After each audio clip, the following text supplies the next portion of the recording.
안녕하세요. 저는 순창에 살고 있는 40대 후반 여자입니다. 올해도 어느덧 1월이 지나고 2월이 시작되었네요. 새해에도 정신없이 살다 보니 시간이 정말 빠르게 흘러가는 것 같습니다. 결혼한 지도 벌써 10년이나 흘렀고 지금은 저희 부부도 안정적으로 자리를 잡아 큰 걱정 없이 살아갈 수 있을 정도까지는 만든 것 같습니다.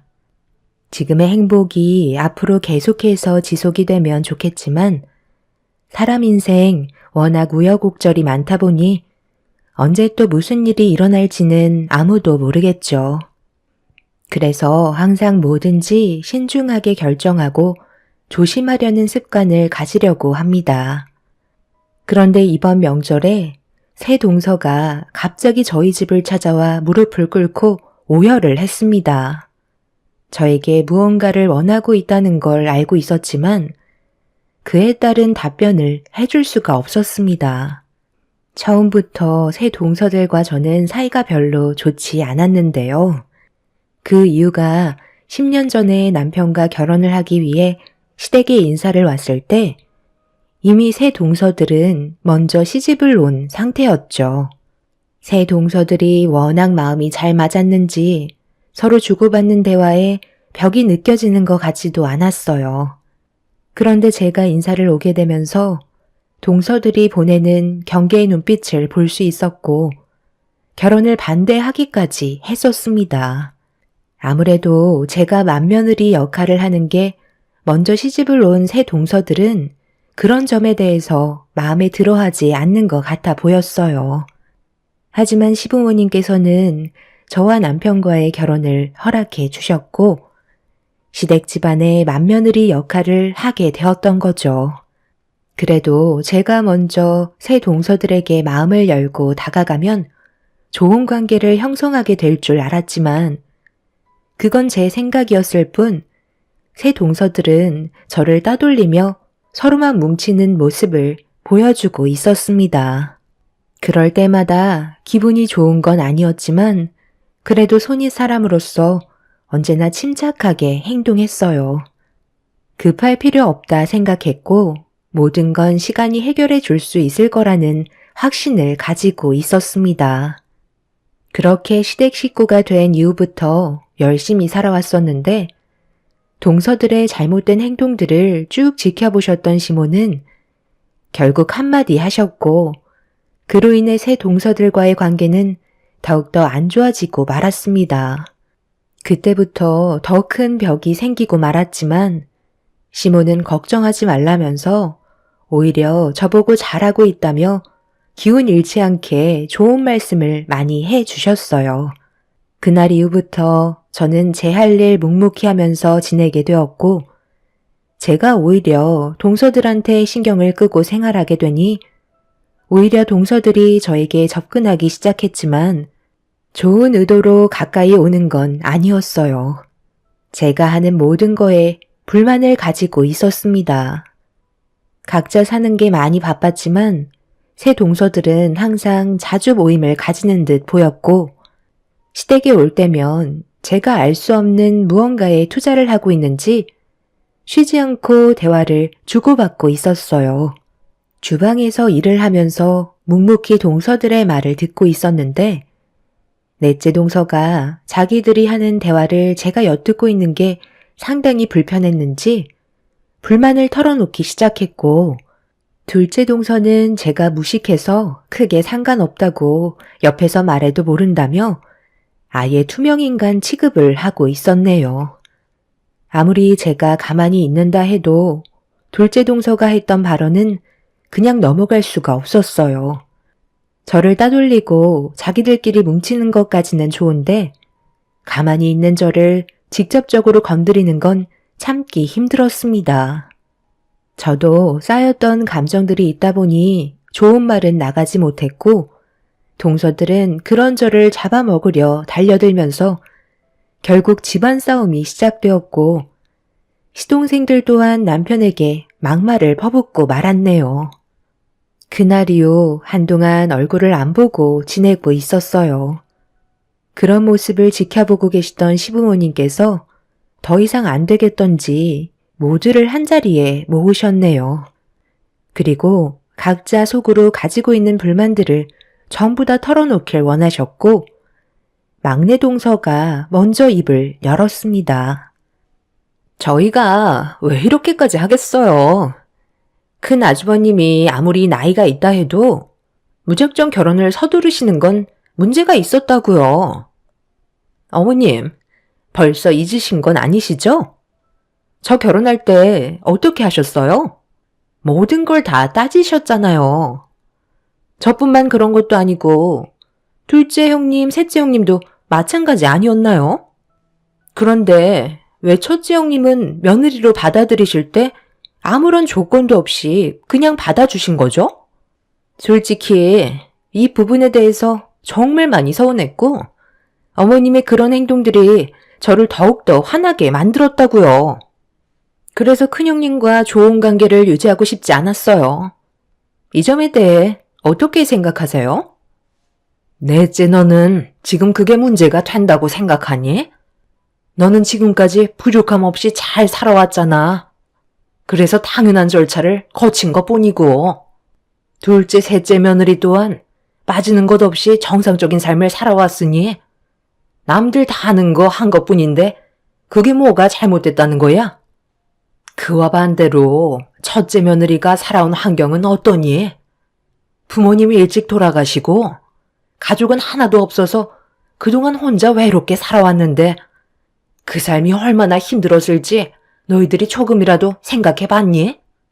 나도 첫째 며느리처럼 과거에 부모님이 일찍 돌아가셔서 정말 힘겹게 살아왔었다. 내가 그런 마음을 잘 알고 있기 때문에 내 아들과 결혼을 한다고 했을 때 열심히 살고자 하는 모습이 보여서 결혼을 허락한 건데 그게 가족들과의 싸움으로까지 번질 정도로 잘못된 거야? 내 아들이 좋은 여자를 만나 결혼을 하겠다는데 너희들이 뭔데 반대를 하는 건데? 내가 너희들이 결혼하겠다고 인사 왔을 때 반대한 적 있었어? 나도 큰 며느리한테 시집살이 안 시키고 있는데 너희들이 뭔데 집안 분위기를 이런 식으로 만드냐는 거다. 가족의 구성원이 되었으면 좋던 싫던 서로 얼굴은 붉히지 말고 살아야지. 자주 보는 것도 아니고 어쩌다 가끔 얼굴 보는 걸 가지고 이런 식으로 난리를 치면 되겠어? 나이들 먹을 만큼 먹었으면 어른답게 행동을 해야지. 유치하게 뭐 하는 짓들이야? 또 불만 있으면 얘기해봐라.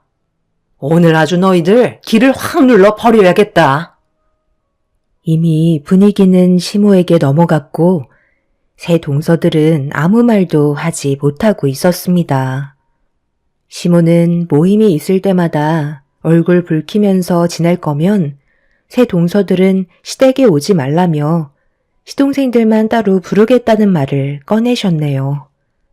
그렇게 시모가 모든 상황을 정리한 뒤 그날 이후부터 동서들과는 좋은 관계는 아니더라도 서로 약간의 거리를 유지하면서 지내고 있었는데 어느 날 둘째 동서가 주방 일을 하고 있던 저에게 가까이 다가오더니 알 수 없는 말을 늘어놓기 시작했어요. 형님, 요즘에 제가 괜찮은 거 하나 보고 있는데 같이 투자하실래요? 어머님이 하신 말씀이 계속해서 귀에 맴돌다 보니 이번에 도움을 좀 드리고 싶거든요. 형님이 주식에 대해 잘 모르시면 제가 알려드린 걸 큰 아주머님께 알려주시면 돼요. 이번 기회가 흔치 않은 거라 돈 벌 수 있을 때 확실하게 당겨야 하지 않겠어요? 그래서 저희들도 이번에 꽤 많은 돈들 쏟아부을 생각이거든요. 어차피 결정은 형님이 하시는 거지만 제가 이렇게까지 알려드리려 하는 건 저희와의 관계를 어느 정도 발전시킬 수 있는 좋은 기회 같아서요. 만약 제가 말씀드린 곳에 투자하셔서 성과가 좋다면 나중에 밥 한 끼 사주셔야 돼요. 큰 아주버님은 아마 주식을 조금씩 하시는 걸로 알고 있는데 가셔서 슬쩍 얘기해 보세요. 둘째 동서는 저에게 갑자기 꽤 많은 돈을 손에 쥘 수 있는 고급 정보라면서 주식에 같이 투자하길 원하고 있었어요. 가족이기 때문에 서로 도와가면서 저와의 관계도 좋은 쪽으로 발전시켜 나가길 원하고 있었습니다. 저는 주식에 대해 조금도 알지 못하기 때문에 둘째 동서가 저에게 해준 말을 그대로 남편에게 전달해 주었어요. 남편도 주식을 하고 있긴 하지만 용돈벌이 정도로만 하는 거라 크게 관심을 가지지 않았고 제가 한 말을 전부 들었지만 크게 투자하고 싶은 마음은 없다며 남편은 주식으로 떼돈 버는 건 원하지 않는다고 위험하다는 말을 먼저 꺼내었네요. 결정은 남편이 하는 거기 때문에 저는 더 이상 신경 쓰지 않았습니다. 저도 주변 사람들이 주식으로 전 재산까지 잃은 분들도 많이 봐서 솔직히 저 또한 동서가 말한 곳에 투자하고 싶은 마음은 전혀 없었습니다. 그런데 시댁에서 모임이 끝나고 집으로 돌아왔는데 남편이 동서가 했던 말에 대해 상당히 신경 쓰였는지 여러 가지 정보를 찾아보기 시작했어요. 상당히 진지한 얼굴을 하고 있길래 무슨 생각을 하냐고 물어보니 투자를 해도 좋을 것 같다면서 예상하지 못한 말에 저는 당황을 하고 말았습니다. 저는 보통 남편의 결정을 따르는 편이라 잘 생각하고 판단해서 투자할 거라는 걸 믿고 있었어요. 남편은 결국 동서가 말한 대로 움직이게 되었고 저희는 적지 않은 돈을 처음으로 주식에 투자를 하고 말았네요. 그런데 생각보다 많은 돈을 얻은 것도 아니었고 그렇다고 크게 잃은 것도 없는 상황이었습니다. 그렇게 일주일 정도의 시간이 흐르고 저희는 다시 한번 주말에 시댁에 모이게 되었는데 좀 늦게 도착한 터라 주방에서는 이미 음식 준비에 한창이었어요. 그래서 저도 조금은 밝게 웃으면서 주방으로 들어가려는 순간 막내 동서의 한마디에 저는 걸음을 멈추고 말았습니다. 그럼 큰형님은 쪽박차게 되는 거예요?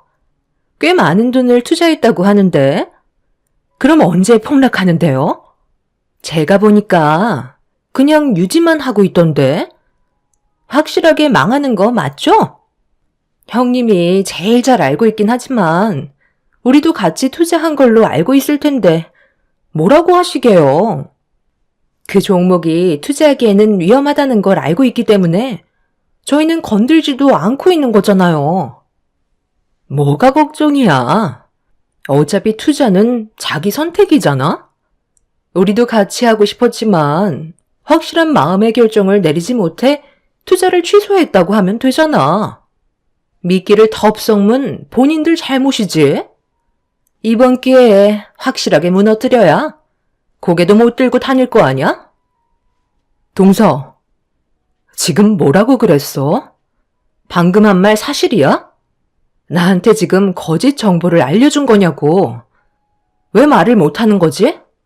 우리는 그래도 동서를 가족이라고 생각했기 때문에 믿고 그곳에 투자를 한 건데 우리 집안을 쪽박차게 만들 작정이었던 거야?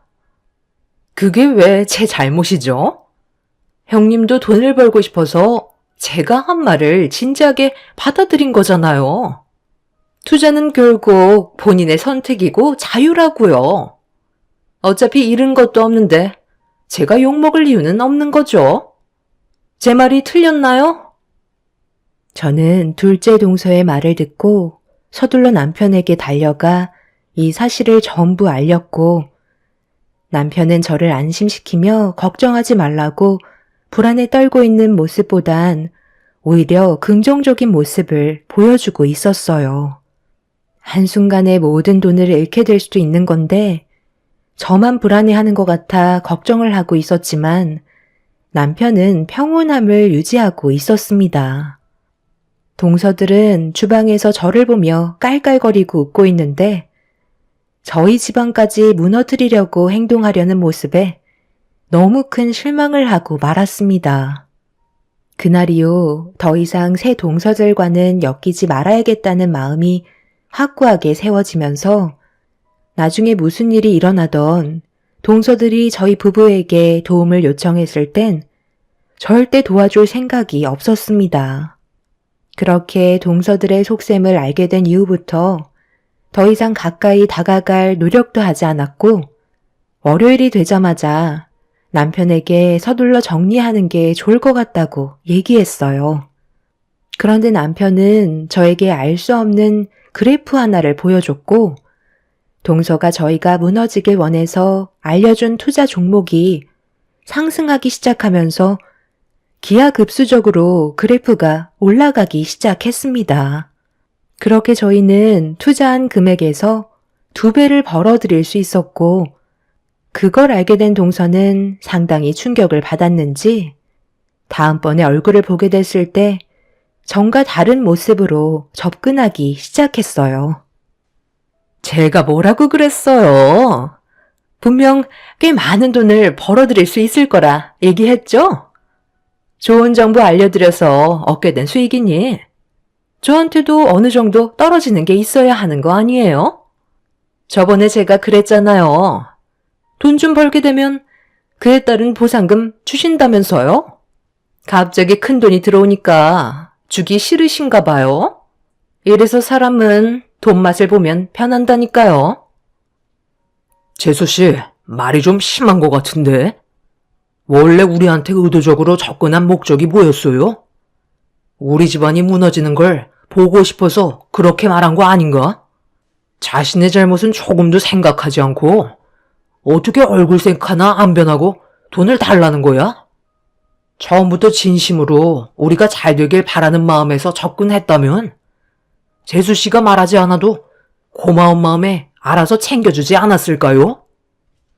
그래서 지금 냉전 한 푼 주지 않겠다는 거예요? 결과만 좋으면 되는 거지. 괜히 주기 싫으니까 이유 붙이는 거 아니에요? 만약 반대로 생각해봐. 동서가 투자하라는 곳에 많은 돈을 넣었는데 잃게 됐으면 그땐 뭐라고 했을 것 같은데? 투자는 자기 선택이니 어쩔 수 없는 결과였다면서 금전적으로 손해본 우리를 도와줬을 것 같아? 처음부터 나한테 접근한 의도가 잘못됐잖아. 새 동서들은 의도했던 거와 다르게 저희가 잘 되자 상당히 배아파하고 있었어요. 사람은 악의적인 마음을 품게 되면 잘 되던 일도 안 된다는 걸 동서들을 통해서 확실하게 알 수 있었죠. 새 동서들과 저는 시모 앞에서는 표현을 하지 않지만 서로 안 좋은 감정의 골은 점점 깊어져만 갔고 시댁에서 모이는 횟수도 줄어들기 시작했습니다. 차라리 얼굴 안 보고 지내는 게 좋을 것 같다고 각자가 판단하게 된 거였죠. 그래서 자연스럽게 시댁에 찾아뵙는 건 따로 가게 되었고 웬만해선 최대한 마주치지 않게 서로가 등을 돌렸습니다. 이런 생활이 반복이 되면서 살아오다 보니 가족의 의미도 없어졌고 시모는 서로 등 돌리고 사는 모습을 더 이상 보고만 있을 수 없으셨는지 돌아오는 명절날 모두에게 할 말이 있다며 한자리에 모이게 만드셨어요. 세월이 흐른 만큼 시부모님의 건강에도 문제가 찾아왔던 거였죠. 시모는 저희를 보며 한마디 하셨습니다. 내가 앞으로 너희들과 얼굴 보면서 살아갈 날이 얼마나 되겠니? 그런데 언제까지 서로 얼굴 붉히면서 살아갈 거야? 이제 그만할 때도 되지 않았니? 큰며느리가 시집 온 지 벌써 10년이나 됐고 많은 변화가 있었는데 정작 너희들의 관계는 어떻게 된 게 날이 가면 갈수록 점점 더 나빠지기만 하는 거니? 한 번뿐인 인생 이렇게 살아봤자 너희들한테 득되는 건 하나도 없는데 굳이 서로 안 좋은 감정을 계속해서 가질 필요가 있겠니? 너희들이 오기 전에 큰며느리는 하루 일찍 와서 혼자서 음식까지 전부 다 해놨다. 다른 집안 같으면 난리가 날 일이라고. 큰며느리가 착해서 너희들한테 아무 말도 안 하는 거지? 솔직히 음식하는 게 보통 일이니? 우리 식구가 적은 것도 아니고 명절 음식이 한두 가지도 아닌데 묵묵히 혼자서 다 해놓았으면 미안해서라도 한마디씩 하겠다. 먹는 것만 돼지처럼 먹지 말고 좋은 말 한마디씩 해주면 얼마나 좋아? 아, 그래요? 형님, 정말 고생 많으셨어요. 저희는 워낙 인사드릴 곳이 많다 보니 시간이 좀 늦었던 것 뿐이에요. 솔직히 이번 명절에도 별로 오고 싶지 않았는데 어머님이 하도 보채시는 바람에 어쩔 수 없이 온 것 뿐이라고요. 형님이야 어차피 명절 때 갈 친정도 없잖아요. 갈 곳도 없으니까 하루 전날 와서 음식하는 건 당연한 거죠. 고생하셨으니까 용돈 좀 챙겨드려야 되겠네. 10,000원씩 걷어서 주면 되죠? 혼자 착한 척은 다 하시고 어머님 마음까지 얻으셔서 정말 좋으시겠어요. 둘째 동서는 아래 동서들에게 10,000원씩을 걷더니 저에게 30,000원을 건네 주었어요. 너무 어이가 없어서 얼굴이 붉어졌고 둘째 동서의 행동에 저 또한 화가 많이 차올랐습니다. 하지만 시모가 저를 바라보면서 참으라고 하는 것처럼 눈빛을 보내시길래 화를 억누르며 제 앞에 놓여있는 30,000원을 바라보고 있었습니다. 자존심이 너무 상해서 표정 관리가 되지 않았었어요. 이런 모습을 지켜보고 있던 남편이 한마디 하려는 순간 제가 남편의 손을 잡았습니다. 시모가 참으라고 했으니까 참는 게 좋을 것 같아 보였죠.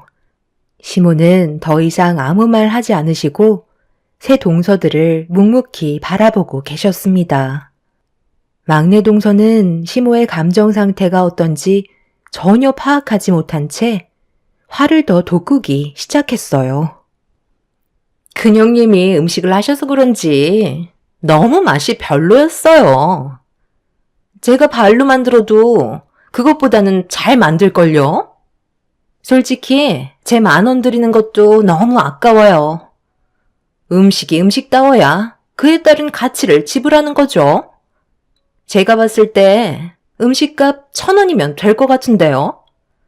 저는 10,000원도 아깝게 생각하니까 1,000원으로 바꿔드릴게요. 아니다. 그래도 오늘은 명절이니까 5,000원 드리도록 할게요. 형님들도 그렇게 하세요. 솔직히 음식 맛 별로였잖아요? 그냥 배 채우려고 먹은 건데 지금 속도 안 좋아요. 너는 어떤 분위기인지 전혀 살피지를 않는구나. 내가 얼마나 참고 있는지 안 보이니? 여기 모인 사람들 중에 네가 제일 많이 먹은 건 몰라? 그리고 큰 며느리가 하루 꼬박 고생해서 만든 음식값이 30,000원밖에 안 된다는 거니? 너희들 나랑 정말 해보자는 거야? 눈 감아주는 것도 한계라는 게 있는 거다. 다들 큰 며느리한테 그동안 명절 때마다 고생 많았으니까 각자 100,000원씩 토해내도록 해라. 맨날 모이기만 하면 하는 둥 마는 둥 눈치나 살살 보면서 수다나 떨 줄 알지? 정작 하는 건 큰 며느리가 전부 다 했잖아. 이번에도 고생 많았으니까 그동안의 노력을 봐서 100,000원씩 주는 게 좋을 것 같다. 어머, 어머님, 지금 그게 무슨 말씀이세요? 저희도 먹고 살기 팍팍하다고요. 100,000원이 땅 파면 나오는 것도 아니고 그 큰 돈이 지금 저희한테 있을 이유가 없잖아요. 요즘 경기가 안 좋아서 얼마나 먹고 살기 힘든데 너무 억지 피우시는 거 아니에요? 너희들이 그렇게 나온다는 거지? 내가 어떻게 나올 줄 알고 지금 토를 다는 거야? 그래, 알았다. 오늘 이 시간 이후로 나한테 며느리는 첫째 하나뿐이고 너희들은 더 이상 우리 집안의 가족이 아니다. 서로 인연 끊고 각자 인생 가는 게 좋을 것 같구나. 시모는 테이블 위에 올려져 있던 30,000원을 손에 쥐시더니 새 동서들의 면상에 던져버리셨고 자리에서 일어나 방으로 들어가셨어요. 시부 또한 화가 많이 나셨는지 시모의 뒤를 따라 들어가셨습니다. 남편은 시동생들에게 한심하다면서 혀를 차며 밖으로 나가 버렸네요. 새 동서내외는 굳어진 얼굴로 저를 노려보고 있길래 그런 얼굴 보고 싶지 않아서 자리에서 일어나 주방으로 들어가 제 할 일을 시작했어요. 새 동서들은 시동생들에게 시댁에 더 이상 오지 말자며 서로 수군거리더니 서둘러 짐을 챙기고 있었습니다. 그렇게 인사도 없이 집 밖으로 나가버린 동서네 애들과 저 또한 2번 다시 얼굴 안 보며 살고 싶었는데 밖으로 나갔던 동서네 애들이 갑자기 우르르 몰려 들어오더니 시모의 방문을 강하게 두드리기 시작했네요. 둘째 동서는 다급한 목소리로 시부모님을 애타게 부르고 있었어요. 그리고 잠시 뒤 말도 안 되는 엄청난 일들이 눈앞에 펼쳐졌고 저는 입을 다물지 못했습니다. 어머님, 문 열어주세요. 창고에 있던 저희들 돈 전부 다 어디 갔어요? 그동안 저희가 따로 현금으로 모아두었던 돈들이잖아요. 그거 어디에 두셨냐고요? 앞으로 2번 다시 찾아오지 않을 테니까 저희가 이용하던 창고에 넣어둔 돈들 전부 다 돌려주세요. 어머님이 가져가신 거 제가 다 알고 있거든요. 그래서 형님한테 100만 원씩 주라고 하신 거잖아요. 글쎄다, 나는 모르는 일인데 너희들이 이용하는 창고였고 자물쇠로 단단하게 걸어놔서 내가 그 안에 뭐가 있는지 그걸 어떻게 아니? 거기 안에 돈이 있었던 거야? 땅에 묻어두기라도 했었나 봐. 어찌됐든 나는 모르는 일이니 너희들이 알아서 해라. 엄마, 정말 이럴 거예요? 우리가 세금 안 내려고 창고에다 얼마나 많은 돈을 숨겨놨는지 아시잖아요. 저희가 창고 이용하는 목적으로 매달 돈도 드렸는데 어떻게 그러실 수 있으세요? 그 돈 없으면 저희 정말 큰일 난다고요. 어머님, 혼자 그 많은 돈들 옮기시지는 않았잖아요. 분명 아버님도 같이 옮기셨죠? 창고에 지폐 한 장 없이 텅텅 비어 있다고요. 그 안에 저희가 모아둔 현금만 30억이 넘는데 그거 없으면 쪽박 차는 건 시간 문제라고요. 제발 부탁드릴게요. 큰형님한테 100만 원씩 주면 되는 거잖아요. 앞으로 좋게 해결할 테니까 창고에 쌓아두었던 돈 다시 돌려주세요. 어머님 믿고 맡긴 돈들이었는데 이런 식으로 배신하는 게 어디 있어요? 국세청에서 세금 조사 나오는 거 피하려고 어머님 댁에 숨겼는데 어머님이 그 돈을 홀라당 가져가시면 저희 정말 큰일 난다고요. 모든 계획에 차질이 생기면 어머님이 책임지실 거예요? 그게 왜 내 책임이니? 나는 너희들한테 돈을 받고 창고를 이용하게 해준 것밖에 없는데 그 안에 얼마나 있었는지 그런 건 나는 전혀 모르는 일이다. 그리고 그 돈들은 당연히 세금으로 나가야 될 돈이면 너희들 것도 아닌 거잖아. 좀 제대로 살면 안 되겠니? 이런 식으로 잔머리 굴린다고 국세청에서 모를 것 같아?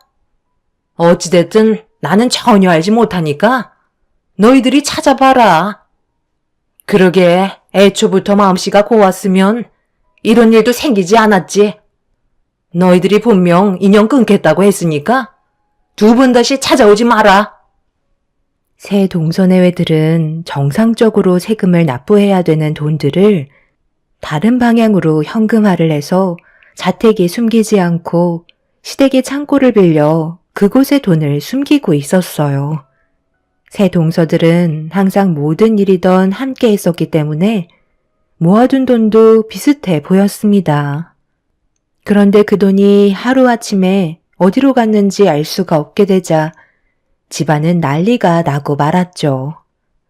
시부모님께서는 절대 모른다는 말뿐이셨고 방문도 열어주려 하지 않으셨어요.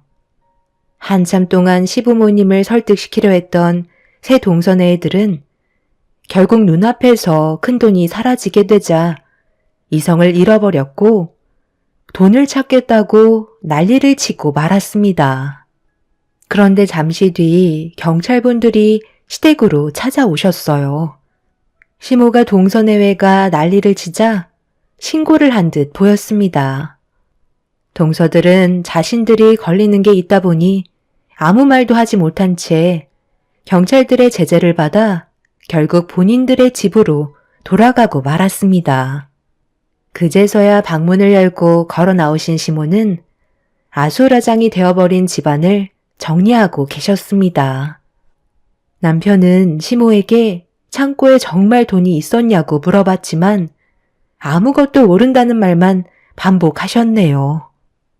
그날 이후 새 동서와 시동생들은 매일같이 찾아왔지만 아무것도 얻지 못했고 더 이상 집 안으로 들어올 수도 없었습니다. 새 동서들은 많은 돈들을 숨길 만한 곳이 한정되어 있다며 집 주변을 샅샅이 뒤지면서 땅까지 파헤치기 시작했어요. 나중에는 포클레인까지 동원해서 집마당을 쑥대밭으로 만들어 버렸죠. 하지만 동서들이 창고에 숨겨두었던 돈은 절대 찾지 못하고 있었네요. 결국 새 동서내외들은 자신들이 선택한 행동에 대해 후회하며 땅을 치고 있습니다. 둘째 동서는 시모에게 원하는 게 뭐든 말만 하면 전부 다 들어주겠다고 했지만 시모는 둘째 동서의 말을 들으려 하지 않았어요. 그렇게 지금까지 새 동서내외들은 시부모님께 절절매며 돈을 숨겨놓은 곳을 발견하기 위해 애쓰고 있습니다. 그런데 이번 명절에 새 동서가 저희 집에 찾아와 무릎을 꿇었어요. 그리곤 오열을 하며 그동안 했던 잘못에 대해 용서를 구했습니다. 제가 시모를 설득시켜줘야 돈을 받을 수 있을 거라 생각한 것 같았어요. 새 동서들은 세무조사가 이루어지면서 압류 스티커까지 붙어져 버린 상태로 일이 더 커져 버린 상태라 발등에 불이 붙어버려 하루빨리 해결을 하고 싶어 했습니다. 하지만 시모 또한 저에게 아무 말도 하지 않으셨기 때문에 제가 도와줄 수 있는 건 아무것도 없었네요. 그런데 넷째 동서가 무릎을 꿇고 있다가 핸드폰을 들더니 시모에게 영상통화를 시도했고 본인들이 잘못을 뉘우치고 있다는 걸 보여주고 있었습니다. 하지만 시모는 아무 말도 하지 않으시곤 전화를 끊어 버리셨네요. 단체로 쪽박을 차버린 동서들은 땅을 치며 후회하고 있습니다. 그리고 며칠 전에 시모에게 전화가 왔는데요. 새 동서들의 돈을 가져간 게 맞다며 처음에 창고를 빌려줬을 때는 용도의 목적을 몰랐는데 일부러 세금을 내지 않으려고 숨겼다는 걸 알게 되면서부터 괘씸한 마음이 들었고 그래서 돈을 숨겼다는 말을 듣게 되었습니다. 그리고 조만간 국세청에 신고를 하게 될 텐데 그에 따른 포상금이 대략 최대 10% 3억 정도 나오면 그 금액 전부를 새 동서들이 보는 앞에서 저에게 주겠다고 하셨네요. 새 동서들이 앞으로 후회하면서 살아갈까요? 본인들의 욕심을 채우려다가 오히려 당한 꼴이 되어버렸네요. 참 안타까울 뿐입니다. 제 사연 들어주신 분들, 가족들과 언제나 화목하게 지내시길 바랍니다. 남는 건 가족밖에 없는 것 같네요. 감사합니다. 안녕하세요. 저는 경기도 수원에 살고 있는 결혼 5년차 30대 중반 여자입니다. 불과 일주일 전까지만 해도 저를 함부로 대하고 온갖 상처를 다 주었던 시모가 180도 변한 모습을 보여주며 다시 시작하길 원하고 있어요. 한두 번 당한 것도 아니라서 이번만큼은 그냥 넘어가지 않을 생각이에요. 5년의 결혼 생활 동안 제 편이 돼주었던 남편이 어느 날부터인가 시모의 편을 들어주면서 저와 거리를 두기 시작했어요. 무슨 이유 때문인지 이해할 수 없어 남편과 따로 시간을 가졌을 때 진지하게 대화를 시도하려 했지만 계속해서 저를 피하려 하길래 좋은 말이 나가지 않았고 결국 서로 얼굴을 붉히는 일까지 생기게 되는 안 좋은 일들이 계속 이어지고 있었습니다. 결혼 5년 차에 만삭이라 몸도 무거워서 힘든 상황인데 남편까지 달라진 모습으로 저를 대하니 너무 서운하게 다가왔었어요. 저와는 대화조차 섞지 않으려는 남편의 모습이 점점 두려워졌고 더 이상의 부부 생활을 이어나가고 싶지 않아서 거리를 두는 것 같아 걱정이 많았습니다. 얼마 전까지만 해도 집에 들어오자마자 저를 살펴주던 남편이었는데 무슨 이유 때문에 저를 차갑게 대하는지 알 수 없어 답답하던 그때 남편이 늦은 새벽 시간대 베란다에서 누군가와 통화를 하고 있었고 무슨 대화를 하는지 정확하게 알 수는 없었지만 하나 확실한 건 시모와 대화를 나누고 있었어요. 상당히 심각한 표정을 하고 있는 모습이 저를 더 불안하게 만들었죠. 도저히 참을 수 없었던 저는 힘든 몸을 일으켜 굳게 닫혀있는 베란다 문을 활짝 열어버렸어요. 아유, 깜짝이야. 지금 이게 뭐 하는 짓이야? 나 전화 통화하는 거 안 보여? 지금까지 안 자고 뭐 해? 인기척도 없이 갑자기 돌발 행동하는 거 서로에 대한 예의가 아닌 거 몰라? 당신 요즘 왜 이렇게 사람을 불편하게 만들어? 그냥 좀 조용하게 지내면 안 돼? 왜 쓸데없이 스트레스를 만드는 건데? 어머님이랑 무슨 대화했어? 요즘 들어 당신 나한테는 조금도 관심을 가져주지 않고 맨날 핸드폰만 붙잡고 살고 있잖아. 갑자기 왜 안 하던 짓을 하는 거냐고. 나는 항상 똑같이 행동하는데 당신 정말 왜 그래? 임신 우울증이라도 생긴 거야? 아무래도 병원에 가보는 게 좋을 것 같다. 가서 당신 몸 상태 좀 살펴봐봐. 한결같은 모습을 보여줬다면 내가 이렇게까지 예민해졌겠어?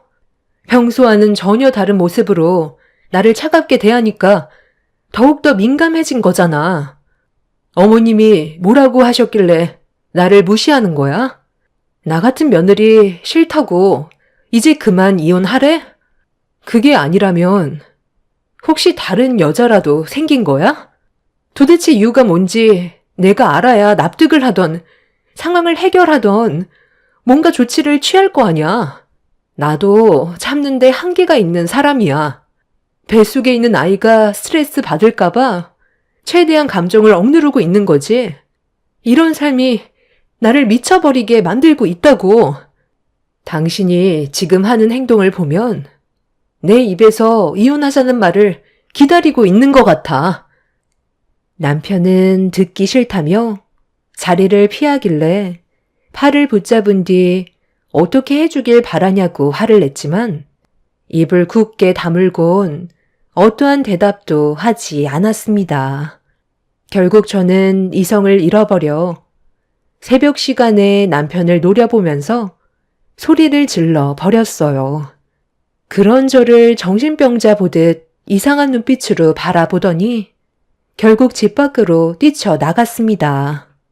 너무 답답하고 속이 터져버릴 것 같아 그 자리에서 가슴을 치며 오열을 했어요. 남편과의 결혼 생활은 5년 만에 무너져 내리기 시작했고 다음날 아침이 밝았는데도 남편은 집에 들어오지 않았어요. 제 전화는 일절 받지 않아 이런 관계가 지속되면 어쩔 수 없이 이혼을 결정해야 될 것 같다는 느낌이 들었습니다.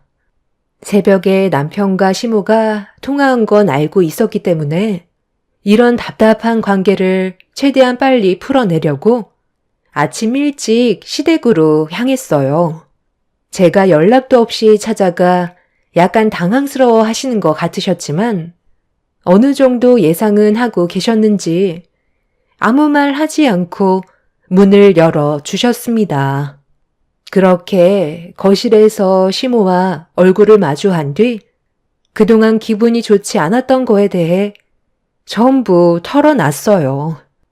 그날 저는 남편과 이혼을 하던 아니면 문제를 해결하던 둘 중 하나였기 때문에 시모의 의사를 확실하게 물어봐야 모든 게 정리가 될 것 같아 직설적으로 제가 남편과 이혼하길 바라시냐고 여쭤보게 되었습니다. 그런 저를 바라보시던 시모가 한마디 하셨어요. 너는 눈치가 그렇게 없니? 내 아들이 너를 향한 사랑이 식었다는 거잖아. 서운하게 느껴지고 있었다며? 그게 무슨 뜻이겠어? 더는 너를 사랑하지 않다는 거다. 뱃속의 아이도 마찬가지고. 그러니 네가 내 아들의 태도에 많이 당황스러웠고 갑자기 편한 모습에 정신적으로 힘이 들어겠지. 그런데 내 아들도 지금 많이 혼란스러워하고 있어서 내가 뒤에서 조언을 많이 해주고 있었거든. 사랑하지도 않는 거 계속 붙잡고 사는 것보다 앞으로 남은 인생 새롭게 시작해서 제대로 된 인생을 사는 게 올바른 선택이라고 얘기해줬다. 한 번뿐인 인생, 그래도 만족하면서 살아야지. 너를 향한 사랑이 전부 식어버렸는데 앞으로 뭘 보고 살아가겠어? 돈만 벌어다 주는 기계도 아니고 본인도 땅을 치며 후회하고 있는 것 같으니까 하루라도 빨리 이혼하는 게 좋을 것 같다는 조언을 해준 것뿐이다. 어차피 결정은 본인 몫이겠지만 내가 그동안 살아온 삶에 대해서 아들한테 얘기를 하니까 금세 마음 정리가 된 것 같더라고. 그러니까 그이랑 제가 이혼하길 바란다는 거네요. 제 뱃속에 어머님 손자가 있어요. 그렇게 바라던 아들 손자가 뱃속에 있는데 어떻게 이혼 얘기를 하세요? 그 안에 들어있는 아이가 내 손자라는 게 너무 마음이 아프긴 하지. 좀 더 제대로 된 집안의 딸과 결혼을 했으면 근본부터 다 달라졌을 텐데. 저 아이는 결국 자기 엄마 잘못 만나서 아빠 없는 아이로 태어나야 되니까 얼마나 불쌍하니? 내 아들과 나를 탓하기 전에 너희 부모를 먼저 원망하는 게 어떻겠니? 내 아들도 처음에는 뜯어 말려도 끝까지 결혼하겠다고 고집을 부리더니 같이 살아보니까 깨닫게 된 거지. 너랑 살면 자기 인생도 빛이 날 수 없다는 걸 알게 된 거야. 저희 집안이 뭐가 어때서요? 지금까지 성실하게 살아왔고 그래도 부족함 없이 안정적인 가정 환경에서 자라왔었어요.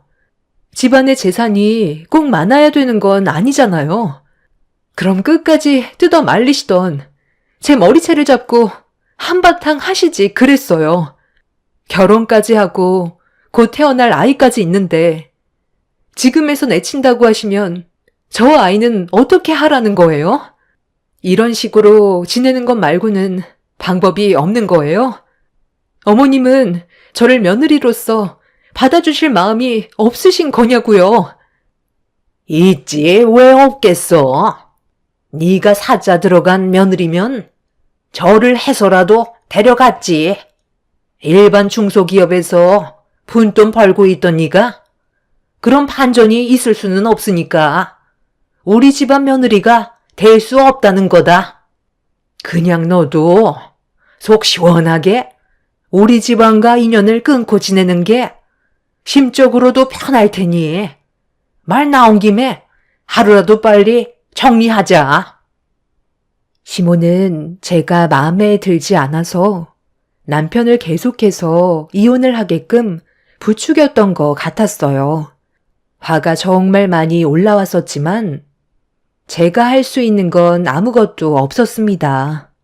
사람의 직업으로 그 집을 판단한다지만 이미 결혼을 했고 뱃속에 아이까지 있는 마당에 시모가 남편한테 능력 좋은 여자를 만나라고 부추기고 있었다는 거에 화가 너무 났었어요.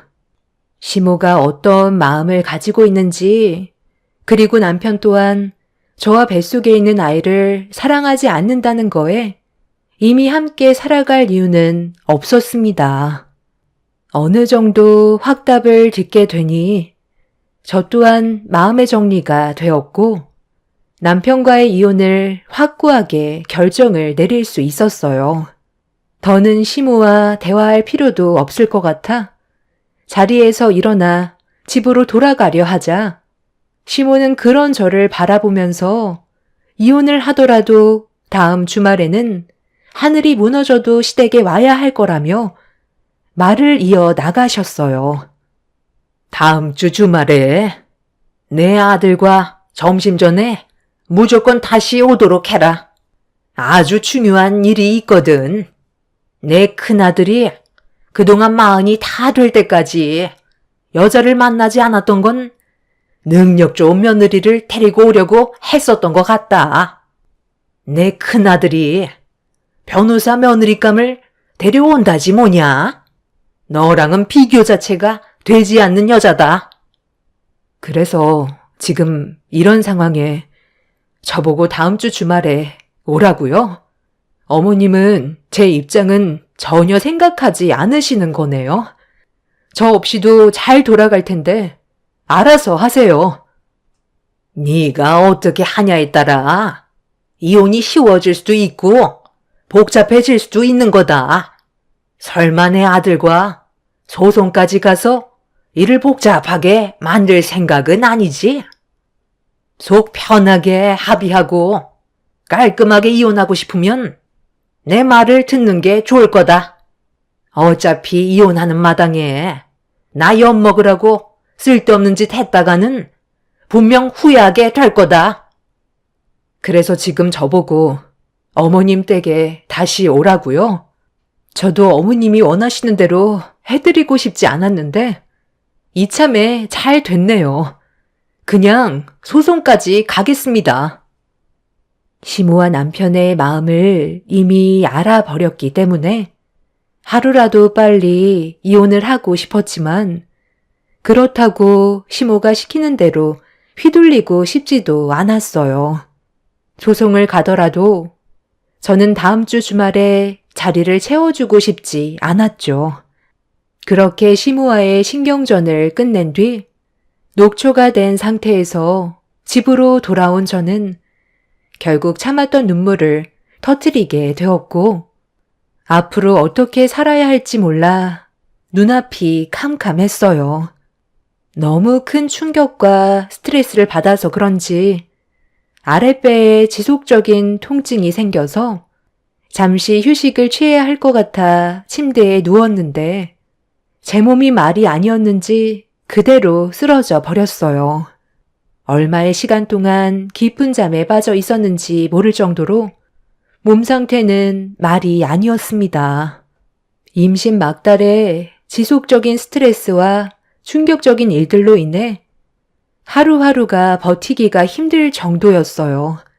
부모님께는 또 어떻게 설명을 해드려야 할지 걱정이 많았었죠.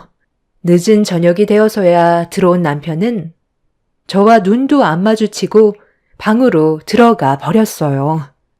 안 좋은 관계가 되고 나서부턴 각방을 쓰게 됐었는데 거실 테이블 위에 갈색 서류 봉투 하나가 눈에 들어왔습니다. 느낌이 좋지 않았었는데 그 서류 봉투 안에 있던 내용물은 예상했던 대로 이혼 서류였고 남편은 이미 빈칸을 채워놓은 상태였죠. 저만 작성하고 도장 찍으면 법적으로 남이 되는 거였어요.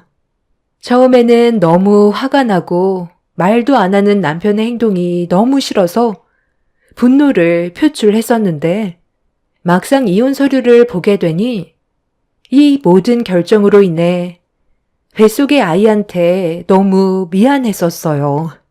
앞으로 아빠 없는 삶을 살게 해줘야 한다는 현실을 되돌릴 수 있다면 남편과 다시 관계 회복을 할 수 있는지 진지하게 대화를 해보고 싶었습니다. 그래서 남편의 방문을 두드렸고 저희는 다시 한번 대화를 나누게 되었죠. 당신도 알겠지만 좀 전에 어머님 댁에 다녀왔었어. 당신이랑 이혼하라더라고. 그리고 당신도 나랑 함께 살고 싶지 않아서 이혼 서류를 가져왔겠지만 나는 아직까지도 왜 갑자기 변한 건지 모르겠어.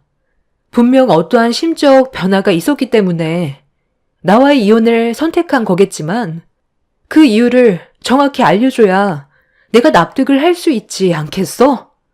왜 나랑 이혼을 하려는 건지 확실하게 설명을 해줘. 그래야 나도 미련 없이 떠날 거 아냐? 그냥 어머님이 시켜서 이혼하려는 건 아니잖아. 내 뱃속에 있는 우리 아이한테 미안하지도 않아? 세상 밖으로 나오자마자 아빠 없이 살아가야 할 텐데 너무 불쌍하잖아. 정말 나와 이혼하려는 이유가 뭐야? 당신을 향한 내 감정이 진심이 아니었다는 걸 알았어.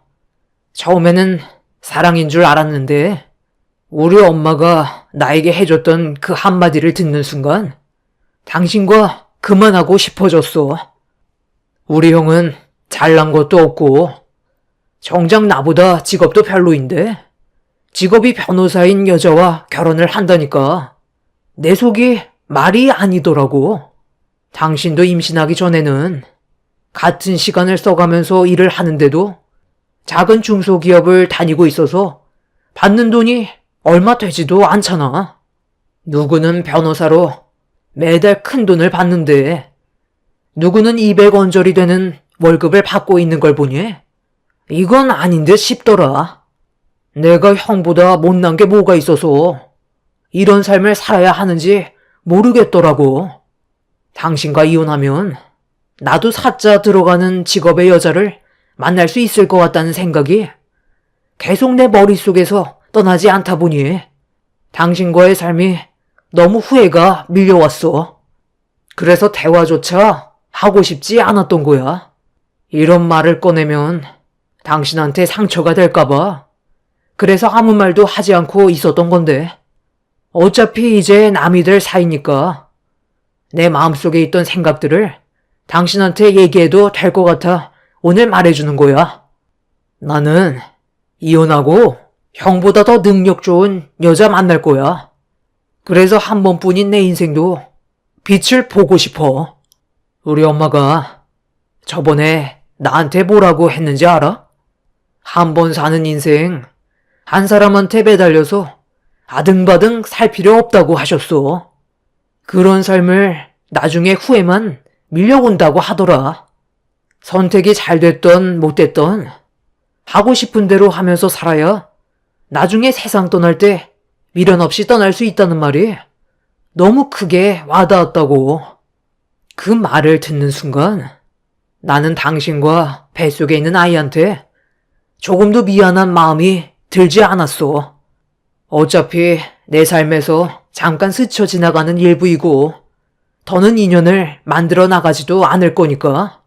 그래서 하루라도 빨리 이혼하고 싶은 마음에 오늘 서류를 가지고 온 거야. 이 정도면 답이 됐을 것 같은데. 너 할 말 있어? 그러니까 너는 나보다 더 능력 좋은 여자 만나고 싶어서 나와 뱃속에 있는 아이를 버린다는 거잖아.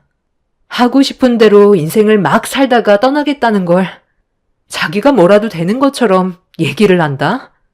네가 나랑 이혼하고 사자 직업의 여자를 만날 수 있을 거라 생각해? 아주버님이 너보다 직업도 안 좋은데 왜 직업이 변호사인 여자가 아주버님과 결혼을 선택하려 했을까? 너와는 비교할 수 없는 심성을 가지고 있어서겠지. 아주버님은 요즘도 얼마나 나한테 전화해서 몸 상태는 어떤지, 산부인과에는 다녀왔는지 걱정해 주던데 너는 정작 내가 몸이 어떤지 그런 건 전혀 신경 쓰지 않고 있잖아. 그런 모습 보니까 알겠더라. 내가 그동안 사람을 잘못 보고 결혼했다는 걸 확실하게 알 수 있었어.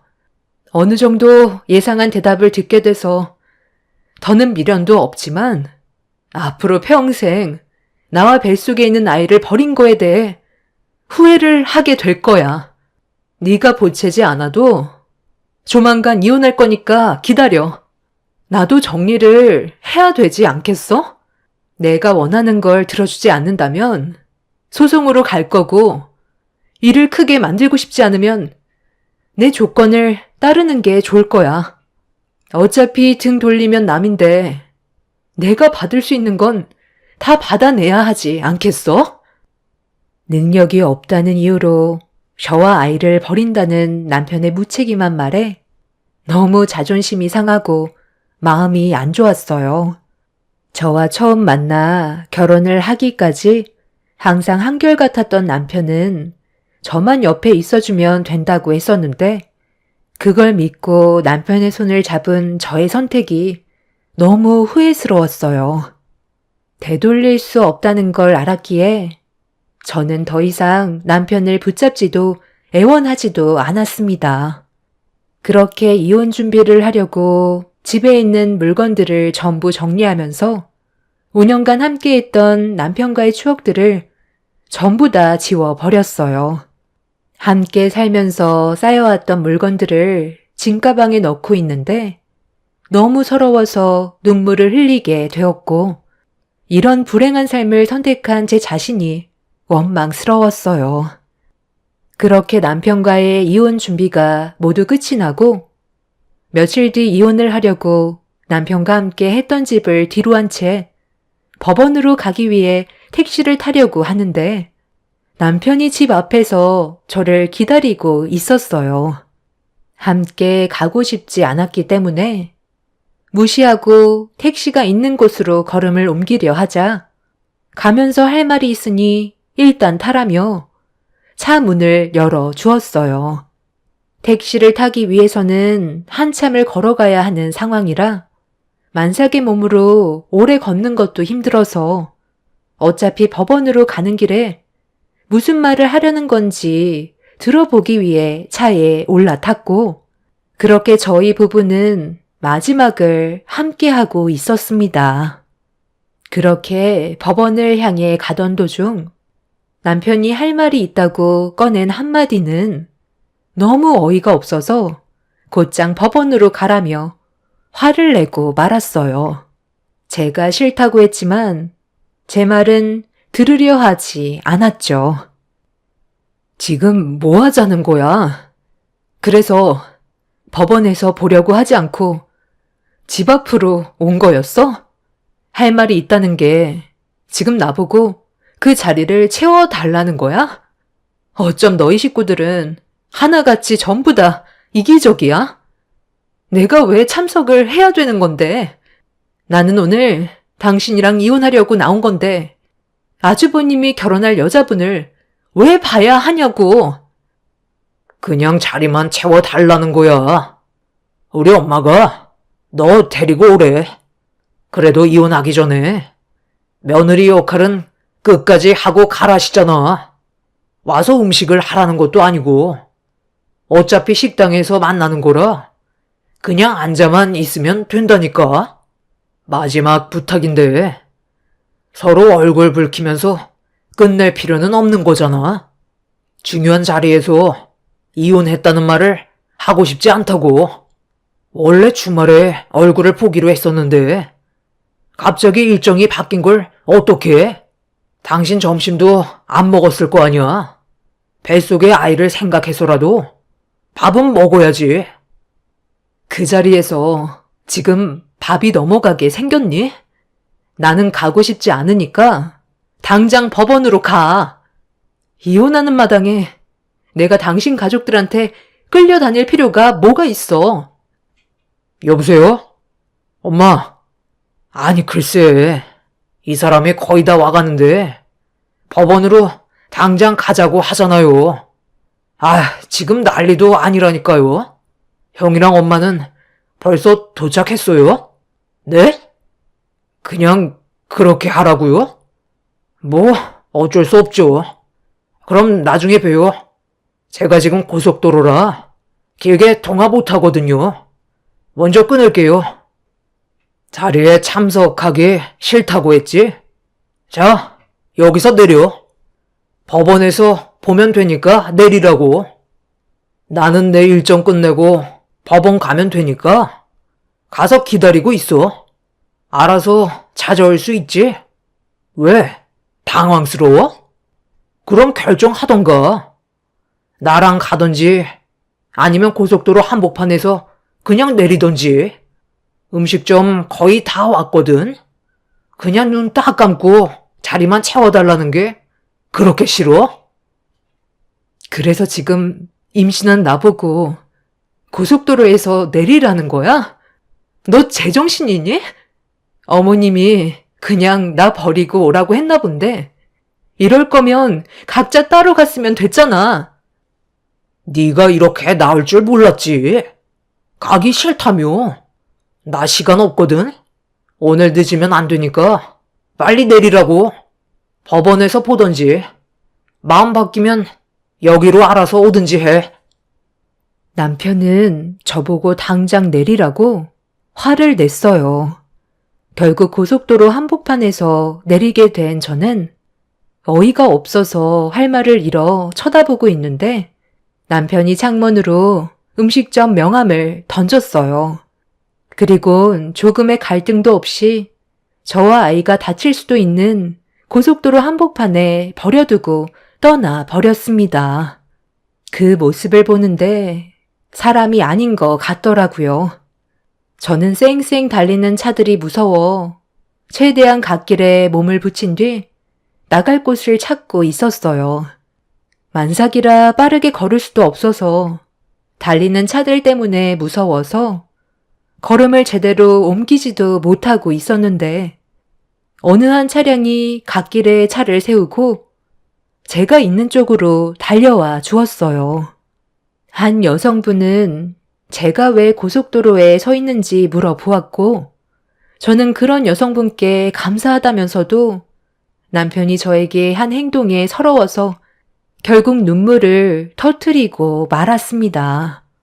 그렇게 여성분의 도움을 받아 차에 올라탔고 어디로 가면 되냐고 물어보는 말에 남편과 시모의 행동에 그냥 넘어갈 수 없을 것 같아 손에 쥐고 있던 명함의 주소로 가달라고 부탁드렸어요. 그런데 그 여성분도 저와 목적지가 같았다는 걸 알 수 있었죠. 그렇게 도착하자마자 저는 감사하다는 말과 함께 차에서 내려 남편과 시모가 있는 식당 안으로 들어갔어요. 종업원이 오길래 예약된 시모의 이름을 얘기하자 자리를 안내해 줬는데 저를 태워줬던 여성분도 저와 같은 곳으로 다가왔습니다. 그리고 그때 알게 되었죠. 아주버님과 결혼을 약속했던 분이 저를 도와준 분이었다는 걸요. 그때 머릿속에서 수만 가지 생각을 하게 됐어요. 이 결혼을 말리는 게 옳은 일일지 아니면 화가 머리끝까지 올라오는 걸 참고 그냥 법원으로 가는 게 옳은 일인지 고민에 빠져 순간 종업원이 물병과 컵을 들고 오길래 제가 대신 건네받아 찬물을 들이켰어요. 여성분은 저를 빤히 보면서 알 수 없는 표정으로 바라보고 있다가 들어갈 거냐는 말을 하는 순간 문이 열렸고 시모가 제 눈앞에 서 있었습니다. 저는 순간적으로 시모의 얼굴을 보는 순간 놀라서는 들고 있던 컵을 떨어뜨렸는데 하필 물컵이 옆에 서 있던 여성분의 옷 쪽으로 튀는 사고가 발생이 되었습니다. 당황을 했던 저는 여성분의 옷에 튄 물을 순간적으로 인부복인 제 옷소매로 닦아 주었는데 그걸 눈앞에서 보게 된 시모는 여성분의 옷이 얼마짜리인 줄 아냐고 어디서 걸레짝을 들이대냐며 여성분이 보는 앞에서 제 머리채를 잡았어요. 너무 놀란 저는 비명을 질렀고 그런 저를 보면서 꺼낸 시모의 한마디는 충격적이었네요. 얘가 우리 작은 아들 며느리인데 지능이 한참 떨어져서 이렇게 하지 않으면 말을 안 들어요. 교육을 시켜도 그때뿐이라 맞아야 정신을 차리거든요. 아까도 어찌나 고집을 부리던지 오지 않겠다고 하도 난리를 치길래 내 아들이 며느리와 같이 오다가 도저히 안 될 것 같았는지 고속도로에서 내려줬다니까요. 이거 놓고 말하세요. 지금 제 머리채 잡은 거 이거 법적으로 문제되는 행동인 거 모르세요? 그리고 저 사람이랑 이혼하는 마당에 누가 이 자리에 참석하겠어요? 너 아직 서류상으로 우리 집안 며느리인 거 모르니? 할 도리는 끝내고 도장 찍으면 되는 걸.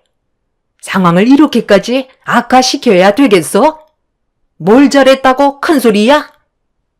그렇다고 고속도로에서 만삭인 임산부를 내리게 하고 그것도 모자라 머리채까지 잡는 건 제가 봤을 때도 너무 심하다고 생각되는데요.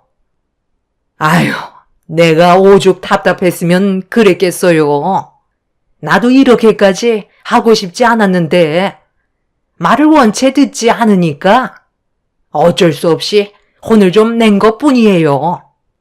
그나저나 우리 큰아들과 결혼하려고 인사 온 자리인데 안 좋은 모습을 보여서 어떡하나? 어차피 작은 아들과 며느리가 이혼을 결정했기 때문에 그게 상관없죠? 상관없다뇨. 앞으로 제가 겪게 될 미래가 눈앞에 훤히 보이는데 당연히 상관이 있죠. 이런 깡패 유전자에서 태어난 저 사람도 나중엔 똑같이 할 거 아니에요. 그 유전자가 어디 가겠어요? 저도 지금 너무 충격적인 광경을 목격해서 결혼을 다시 생각해 봐야 할 것 같네요. 저기요, 괜찮으세요? 제가 이혼 전문 변호사거든요. 이렇게 당하지 마시고 저와 함께 가는 게 좋겠어요. 제가 그동안 살면서 억울했던 거 다 보상받을 수 있게 해줄 테니까 여기서 이러지 말고 그만 나가자고요. 문옥 씨, 방금 일은 사고라고. 우리 어머니도 화가 많이 나서 그랬던 것뿐이야. 재수 씨가 잘 좀 설명해 주세요. 내가 결혼 안 했으면 좋겠어요. 나는 그래도 재수 씨한테 신경도 많이 써주고 안 좋은 모습 보여준 적 단 한 번도 없었잖아요. 나는 이대로 문옥 씨 떠나보낼 수 없다고요. 제발 내 말 좀 들어봐. 아까 이분이 어떤 상태였는지 알아? 고속도로 한복판에서 떨고 있었다고. 너무 놀라 말도 안 나올 정도였어. 그런데 나랑 행선지가 같길래 설마 했는데 당신 집안 식구였을지는 꿈에도 몰랐네. 당신이 아무리 좋은 사람이라고 해도 집안 사람들도 무시할 수 없기 때문에 우리 관계는 다시 생각해보는 게 좋겠어. 여성분은 제 손에 쥐고 있던 식당 명함을 시모의 얼굴에 휙 던진 뒤 저를 데리고 밖으로 나가려 하자 남편이 저를 고속도로에 내팽개치고 떠나버렸던 게 너무 화가 나 시모가 보는 앞에서 남편의 뺨에 손을 올려 붙였습니다. 그리고 시모가 제 머리채 잡은 거에 대해 열받아 물컵의 물을 시모 면상에 냅다 뿌려 버렸어요. 그리고 저는 그분의 도움을 받아 현재 이혼 소송을 준비 중에 있습니다. 이런 안 좋은 상황 속에 남편과 시모가 저희 집에 찾아왔어요. 부모님께서도 시모와 남편의 행동에 대해 상당히 분노를 하셔서 한바탕 난리가 났었죠. 남편은 시모를 따라온 이유가 아주버님 결혼이 무산이 될까봐 그게 걱정돼서 온 거였지 저에게 용서를 구하려고 온 건 아니었습니다. 시모는 좋은 게 좋은 거라고 과거의 일은 잊어버리고 이혼은 나중에 생각하면 안 되겠냐고 저와 남편과의 이혼을 막으려 하고 있는 중입니다. 저를 며느리로 다시 받아들인 뒤 아주버님과 변호사 여성분이 서로 결혼을 할 수 있게 만들기 위한 계획인 것 같아 보였어요. 그렇게 결혼에 성사가 되면 다시 저를 내칠 생각을 가지려는 계획이 눈에 훤히 보여서 더는 상대하지 않고 있는 중입니다. 저는 곧 며칠 뒤 출산을 앞두고 있는 상황이에요. 요즘 들어 진통이 자주 오고 있는데 이런 지방과 하루빨리 해결돼서 2번 다시는 마주하고 싶지 않네요. 저와 인연을 만들게 된 변호사인 여성분은 저 때문에 그 집안의 며느리가 되지 않았다고 되려 저에게 고마워하고 있어요. 최선을 다해 제가 그동안 받은 고통들에 대해 전부 보상을 받을 수 있게 변호를 해주겠다고 제 마음을 위로해 주었습니다. 그 인간들은 최대한 자기들 이익을 위해 저에게 접근을 하고 있지만 절대 받아주지 않을 거고 저를 내친 거에 대해 후회하게 만들 작정입니다. 이 일로 인해 아주버님이 상당한 충격을 받았는지 한바탕 시모집을 뒤엎고 난리친 모양이에요. 결혼 무산된 게 다 시모 책임이라며 시모와 남편에게 무력까지 행사한 모양이더군요. 그래서 주민의 신고로 경찰서에까지 갔다 온 거 같더라고요. 아주버님이 겉으론 자상하고 인자해 보였는데 확실히 깡패 유전자 무시 못하는 것 같습니다. 제가 의도치 않게 아주버님의 결혼이 무산돼서 안타깝지만 집안도 절대 무시할 수 없으니 변호사 여성분께는 잘된 일일지 모르겠어요. 비록 뱃속에 있는 제 아이는 아빠 없이 험난한 세상을 살아가겠지만 저런 집안과 살 바에는 아빠가 없는 편이 훨씬 더 속 편할 것 같아요. 제 사연 들어주신 분들, 점차 무더운 날씨가 시작되고 있는데요.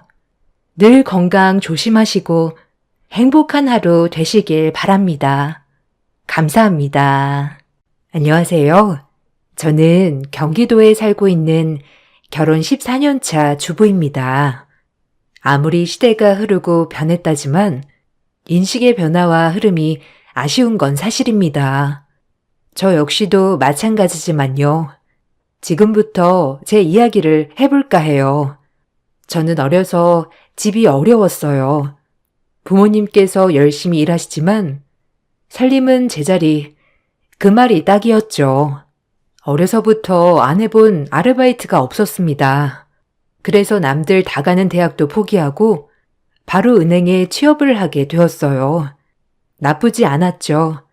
부모님께서는 그래도 없이 살았는데 나름 제가 잘 자라주었다고 생각하였어요. 저도 취업을 하여 돈을 벌게 되니 부모님이 얼마나 힘들게 우리를 키웠는지 알 것 같더라고요. 처음엔 대학을 가지 못했던 원망도 많았지만 점차 내가 직접 월급쟁이가 되어보니 부모님의 고단한 삶을 이해할 수 있어서 오히려 조금 더 철이 든 것 같아요. 그렇게 어른이 되어가고 있었죠. 그렇게 제가 주어진 삶에 대해 불평하지 않고 열심히 일하고 살고 있을 쯤 은행 선배가 저에게 소개팅을 주선하더라고요. 아직 결혼할 때는 아닌 것 같아 저는 거절했어요. 경제적으로도 아직 부모님은 제 결혼이 부담스러울 때였거든요. 그래서 애써 들어오는 소개팅들을 번번이 거절했죠. 미진아, 진짜 괜찮은 남자 하나 있는데 만나볼래? 얼마나 괜찮은지 몰라. 그냥 부담 없이 만나만 봐. 어때? 에이, 제가 아직 남자 만날 준비는 안 되어 있어요. 경제적으로도 그렇고, 저 말고 다른 사람 소개해 주세요. 아, 대출팀에 선미 씨도 외롭다고 하던데. 선미 씨 어때요? 전 아직 여유가 없어요. 선배가 좋은 마음으로 소개해 주신 건데, 죄송해요. 사실, 퇴근하고 집에 가는 길에 네가 지나가더라고. 근데 네가 너무 마음에 든다고 하지 뭐야? 한번 만나봐. 어때? 네가 경제적으로 부담 가질 것도 없어. 뭐 돈에 팍팍한 사람 아니니까 너한테 스트레스 줄 일도 없을 거고. 진짜 괜찮은 친구라서 그래. 네? 저를요? 어머, 그래도 아직 조금 부담스럽긴 한데 아직 결혼 준비도 하나도 안 되어 있고 조금 고민해 볼게요, 선배. 그래, 잘 생각해봐. 진짜 내 친구라서가 아니라 정말 인간성 하나는 최고라니까. 다른 여자가 채가기 전에 얼른 말해줘야 해. 혹시라도 결혼에 대한 부담으로 인해 만나기 힘들어질 수 있다는 생각에 거절하였죠. 하지만 선배는 끈질기게 저를 설득했어요. 그 남자분도 제가 경제적으로 부담을 많이 느껴야 한다는 걸 알고 있다고 했고요. 선배의 끈질긴 부탁에 한번 만나나 볼까라고 생각했죠. 그렇게 소개팅을 승낙했어요.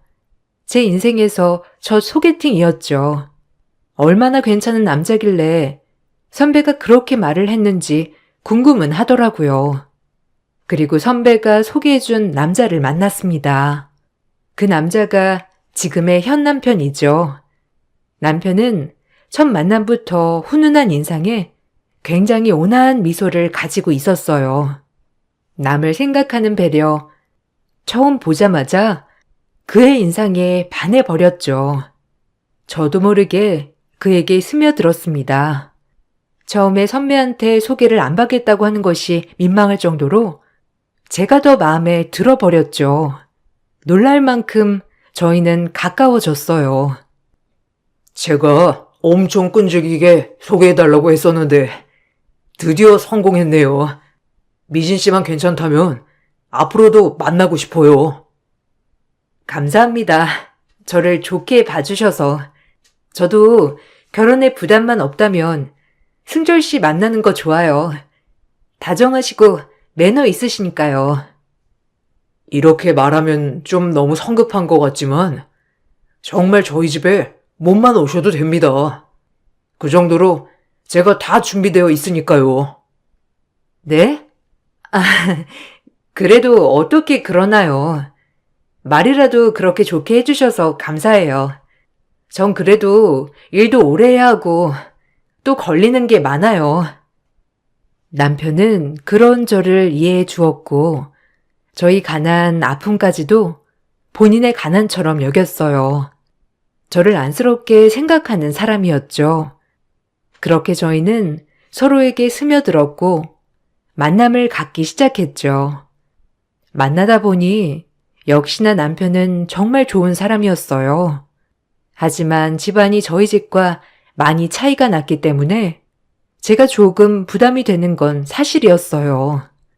오랜 만남 끝에 남편은 저에게 프로포즈를 하였고 저희 집이 많이 기운다는 느낌에 2번의 거절 끝에 결혼을 승낙했습니다. 그렇게 행복할 줄만 알았던 제 인생이 시집살이의 시작이 되었죠. 시부모님은 저를 격렬히 반대했어요. 본인들과 비슷한 집안의 여자를 며느리로 맡고 싶어 했으니까요. 이해는 합니다. 공들여 키운 아들, 마음에 드는 며느리를 맡고 싶을 테니까요. 하지만 그런 시부모님의 뜻을 남편이 꺾어버렸죠.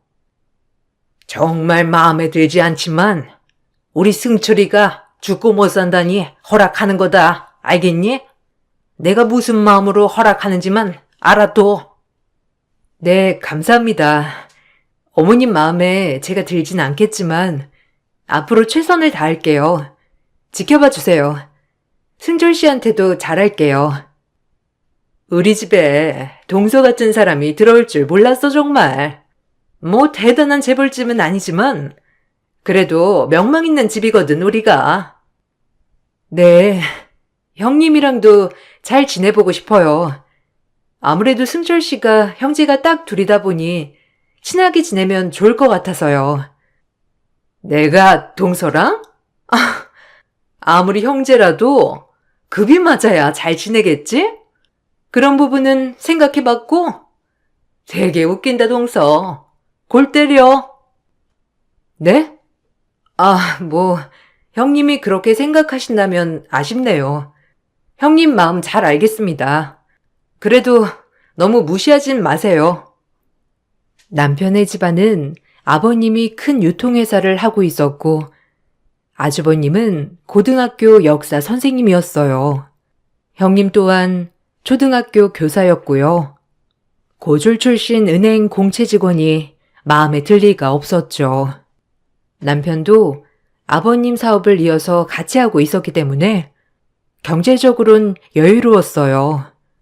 저희는 집도 가난하고 저도 대학교를 나오지 않았기 때문에 시댁에선 저를 좋아하지 않았던 거고요. 저도 마음을 단단히 먹고 시집을 간 거기 때문에 괜찮았지만 어쩔 수 없이 시댁에 갈 때마다 위축되는 건 어쩔 수 없었죠.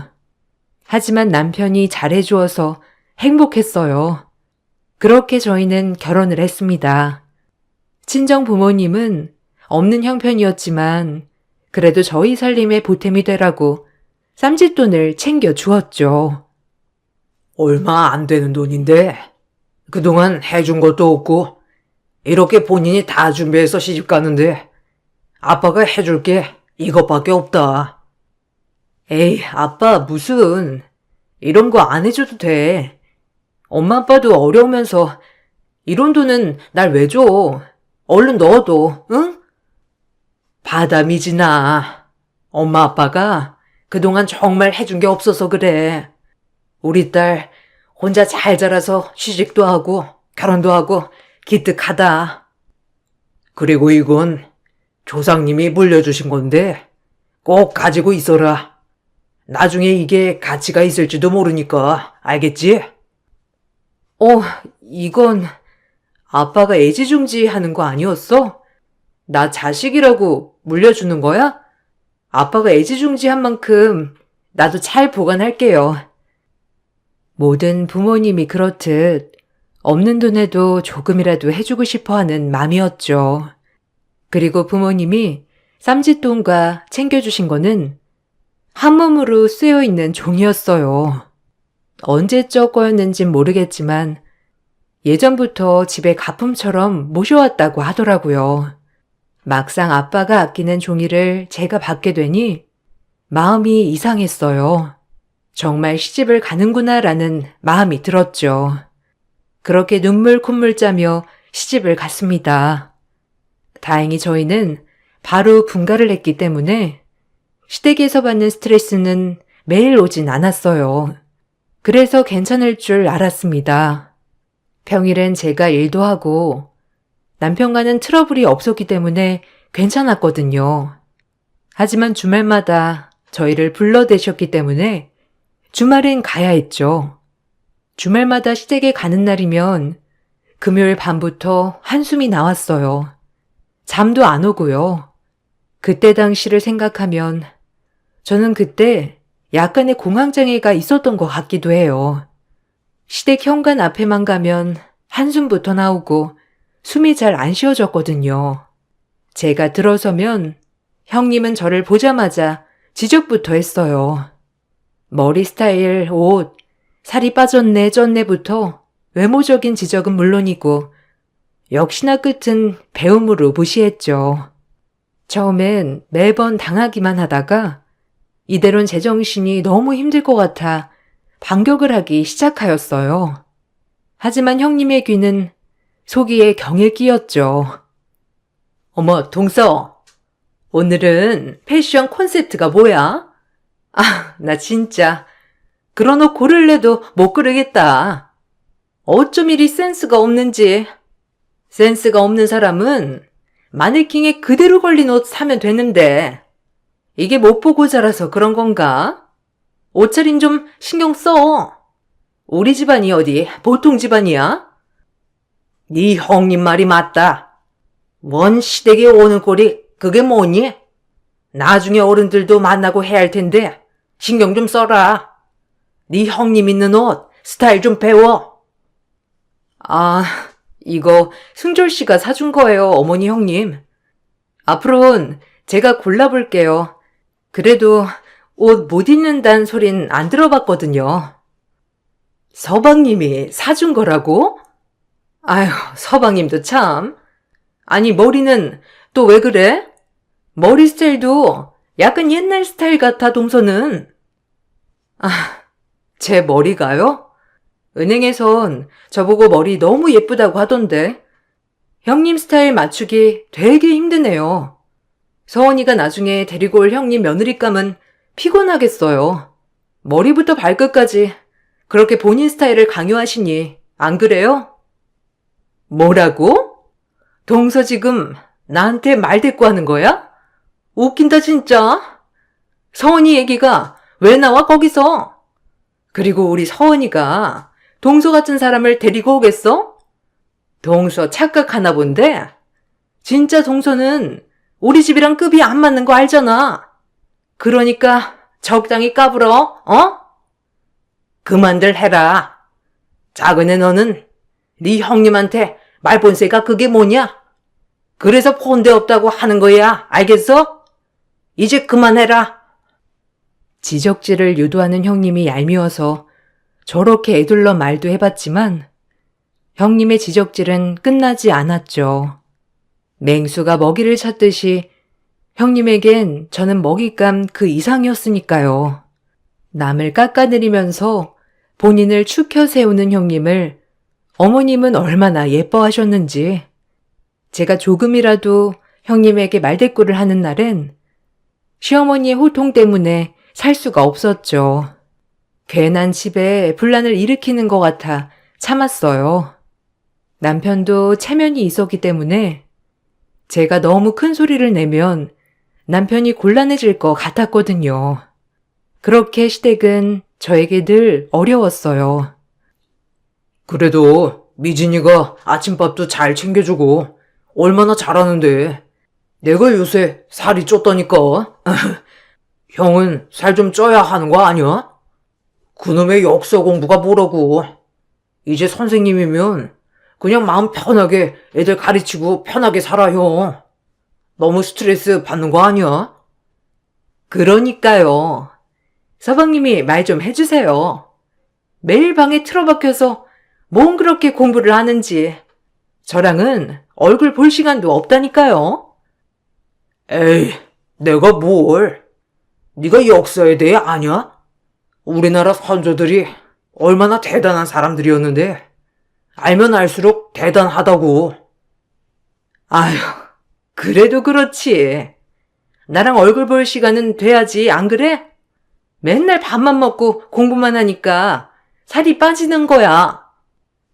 그래요. 이제 좀 쉬엄쉬엄 해. 원래도 말랐는데 얼굴이 반쪽이 됐다. 하여간 나랑 완전히 다르다니깐. 난 이과 체질. 남편의 형은 고등학교 역사 선생님이었지만 원래는 역사학자가 꿈이라고 했죠.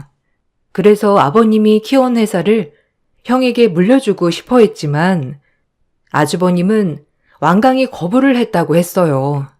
그래서 덕분에 저희 남편이 이어받게 된 거죠. 시부모님은 많이 아쉬워하셨지만 그래도 저희 남편이 있었기 때문에 장남에 대한 기대는 많이 내려놓으셨고요. 평소에 말도 없고 늘 나긋나긋한 분이었기에 시댁에서 제가 제일 좋다고 생각했던 분이었죠. 그런 아주버님이 표독스러운 형님을 만났다고 생각하니 신기할 따름이었어요. 그래도 둘째 얘가 우리 승철이 밥이나 굶기지 않을까 걱정했는데 잘 챙겨주나 보지? 그거 하나는 마음에 든다, 딱 하나. 승철 씨가 잘 먹어주니까 요리할 맛이 나더라고요. 그래도 어머님 마음에 든다고 하니까 저도 기분이 너무 좋네요. 얼마나 잘해주는데. 내가 오죽하면 엄마 살이 쪘겠어?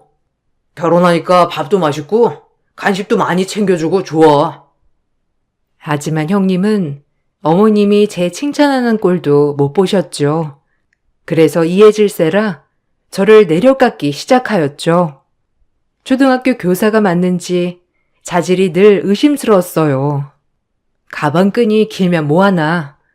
저런 사람이 초등학생들의 인성을 가르친다고 하니 소름이 돋았죠. 어머, 동서. 너무 미련하게 먹이는 거 아니야? 그것도 좀 절제해야지, 안 그래? 아무리 내세울 게 없어도 그렇지. 네? 제가 설마 남편 배 터지게 미련하게 먹이겠어요? 형님은 생각을 하셔도 꼭 적당히 먹이는 거죠. 음식 솜씨가 좋아서 남편이 잘 먹는 거고요. 하긴 잘해 먹여야 되긴 하겠다. 그거 아니면 뭐 동서가 딱히 밀어붙일 게 없잖아. 안 그래? 기분 나빠하지 마. 원래 살림 잘하는 사람들이 있대. 동서처럼 약간 우악스러운 사람이 살림을 잘하는 것 같긴 해. 동서가 손맛이 있지. 네? 우악이요? 형님은 참 같은 말을 해도 꼭 기분 나쁘게 하시더라. 형님도 이제 요리 좀 배우세요. 서은이도 잘 먹어야죠. 뭐야? 내 요리 실력이 어디가 어때서 그래? 참나. 그리고 난 요리 안 해도 괜찮아. 사람 부리고 살 거니까. 동서는 뭘 알아야 부리겠지만. 그만들 해라. 너희는 어쩜 만나기만 하면 한마디도 안 짓니? 둘째는 형님 말에 또박또박 말대꾸 좀 그만해라. 보기 안 좋아. 그렇게 저는 형님의 무시 속에 지내온 나날이었죠. 시부모님도 저를 그렇게 눈에 차게 생각하진 않았지만 형님이 제일 심하게 저를 갈구었어요. 시간이 지나고 아이를 가졌습니다. 아이를 가지자 시부모님도 저를 마음에 안 들어하는 마음이 조금은 수그러들었고요. 별탈 없이 10개월 후 예쁜 딸아이를 낳았어요. 확실히 부모가 되니 저희 부모님의 마음을 많이 알겠더라고요. 해주고 싶은 마음은 굴뚝 같은데 금전적으로 따라주지 않을 때 오는 좌절감이 더 클 것 같은 마음이 더 많이 들었거든요. 얼마나 속상하셨을까, 얼마나 더 해주고 싶었을까, 이런 마음이 들자 부모님께도 너무 죄송했죠. 하지만 형님은 저희 딸아이를 보고도 역시 지적을 했어요. 저뿐만 아니라 딸아이에게도 지적을 하니 그때는 정말 못 참겠더라고요. 어머, 동서 애 낳은 거 축하해. 좀 시간도 빠르지. 남의 임신이랑 출산은 빠르다니까. 근데 조카 코가 딱 자기 코다. 서방님 코 닮았으면 어떡했을 텐데. 하필 동서 코를 닮을 게 뭐야? 안 그래? 나중에 코 수술은 꼭 시켜줘야 되겠어. 네? 지금 저희 아기 얼굴 평가하는 거예요? 아직 신생아니까 그렇죠. 그리고 코가 뭐가 어때서 그래요? 제가 서은이 눈이 왜 이렇게 쭉 찢어졌어? 라고 하면 좋으세요? 죄송한데 저희 아이 얼굴 평가하지 말아주세요. 정말 기분 나쁘네요, 형님. 아니, 동서 웃긴다. 뭘 그렇게 발끈해? 농담 좀 할 수도 있지. 이게 꼭 사람이 어렵게 자랄수록 피해의식이 있다니까. 내가 무서워서 무슨 말이라도 하겠어? 아유, 정말. 이래서 없이 산 것들이랑은 겸상을 하면 안 돼. 뭐만 하면 빽빽 아주 시끄러워. 진짜 보자 하니까 완전 어이가 없어서 지금의 막 낳은 저한테 아기가 어떻냐는 둥 말하는 형님은 괜찮고요. 그게 배운 사람의 자세인가요? 원래도 엄청 무례하다고 느꼈는데 어떻게 애들을 가르친다는 건지 저도 이해가 안 가요. 그렇게 높은 고송이 저와 형님에게 오가자 남편이 중재에 나섰죠. 그리고 그제야 저희의 말다툼은 잦아들었습니다. 하지만 제 분은 풀리지 않았어요. 원래도 늘 저를 무시하던 형님이었지만 제 딸아이마저 무시하는 느낌이 들자 더더욱 제가 흥분을 했죠. 남편이 저를 계속 다독여주어 간신히 화를 억누를 수 있었어요.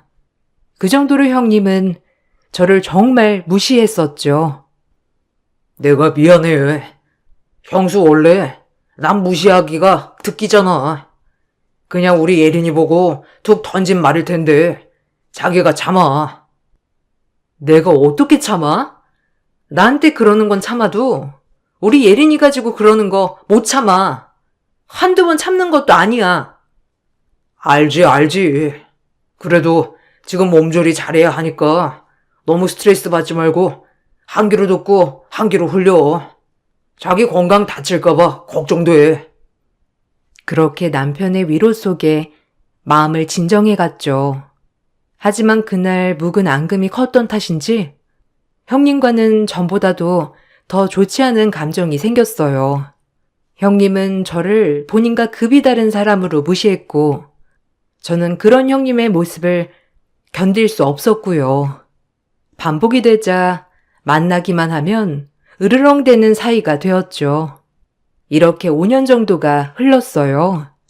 딸아이의 나이가 5살이 되었을 무렵 설날에 일어난 일이 제 인생을 송두리째 바꿔놓았죠. 이제 딸아이는 서랍을 열고 닫고 하는 재미에 푹 빠져 있는 나이였죠. 그날도 어김없이 명절을 치르러 시댁에 가려고 하는데 딸아이는 안방 서랍을 열고 닫고 하는 재미에 빠져 있었어요. 예린아, 이제 할머니네 가야지. 어서 나와. 거기서 뭐해? 얼른 겉옷 입자. 가서 할머니네서 세배도 하고 예린이가 잘 부르는 노래도 불러드리자. 방에서 나온 딸은 뭔가를 주머니에 쏙 넣었죠. 별 대수롭지 않게 여기고 딸아이와 남편과 같이 시댁에 방문했어요.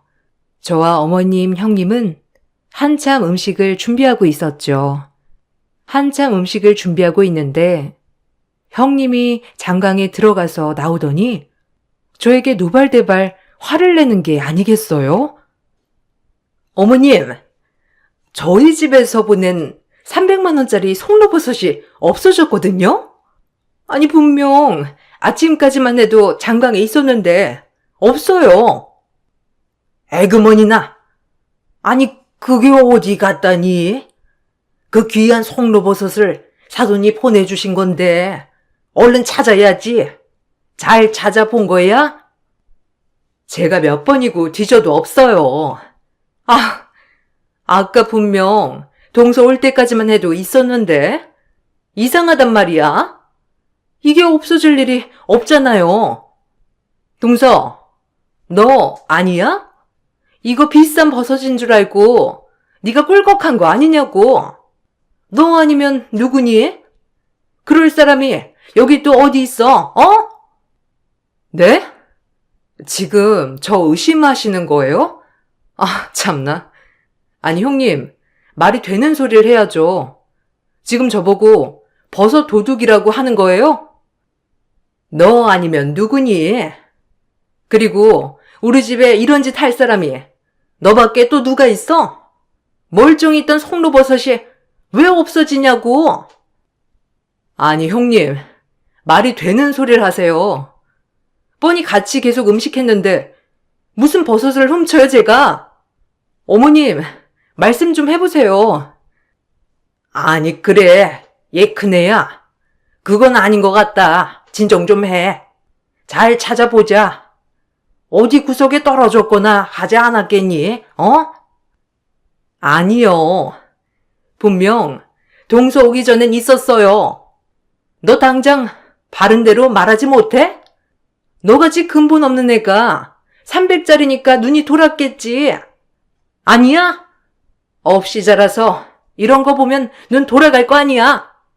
너네 친정 갖다 주려고 숨겨놨니? 진짜 어이가 없어서 얼른 내놓지 못해? 너무 막무가내로 몰아붙이는 형님의 화가 머리끝까지 났어요.